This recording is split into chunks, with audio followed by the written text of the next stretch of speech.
Hey everyone, welcome to today's podcast. I wanted to start today with just a real quick story. Now, I'm not a very good breather. Apparently, I become known as what's a shallow breather. I had just come from a presentation and then was going to attend a breathwork session. And it required taking in really deep inhales and exhaling at a really fast pace. We were supposed to do about 30 of these breaths. And to be honest, I was having quite a bit of trouble keeping up. But I stuck with it. And by the end of the second round, we were supposed to hold our breath. Somehow I held it for over 2 minutes. Now, that's not anywhere near the world record of almost 12 minutes, but it was pretty good for me. And then as the third round kicked off, I found myself being way more present and alive than I had during any time I'd tried meditating.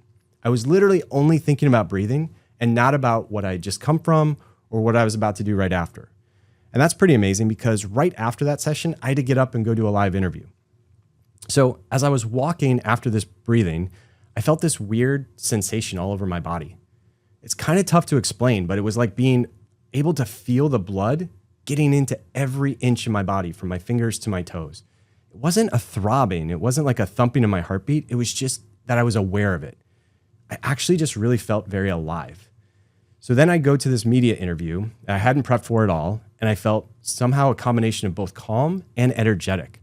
Now, for those of you that have been listening, you know I'm not exactly an expert in front of the camera here, but in that moment, I was all in and my brain just seemed to be firing, all from a little breathing. So turns out our lung capacity is actually a highly correlated metric with longevity. We lose 12% of this capacity between the ages of 30 and 50, and most of us don't use the full capacity of our lungs to begin with. What's crazy is our lungs actually have the surface area of an entire tennis court. Think about that for a minute. And we can decide to use all of that or not. Our lungs are just like any muscle in our body. We can make them strong through practice or let them get weak. Now, many people like me breathe into their shoulders and upper lungs, but we don't engage our diaphragm and into our belly. And it puts us at higher risk of heart disease and even changes our posture. You can see I just started to sit up. But it turns out the real problem is when you exhale.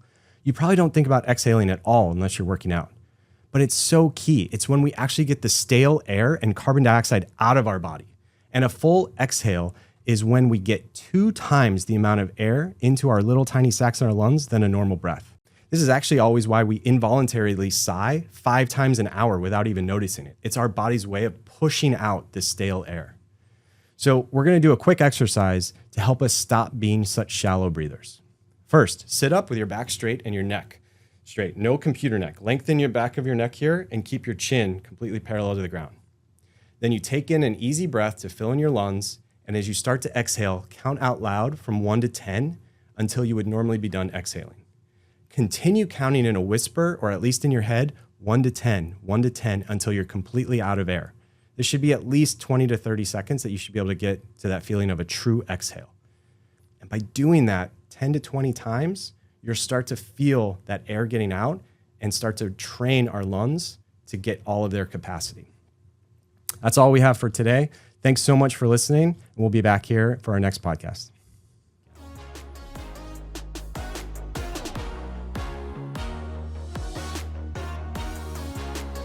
While we strive to provide informative and inspiring content, the information shared in this podcast is for educational and entertainment purposes only and should not be taken as medical advice. Always consult with your healthcare provider for any personal health concerns or before starting a new health regimen.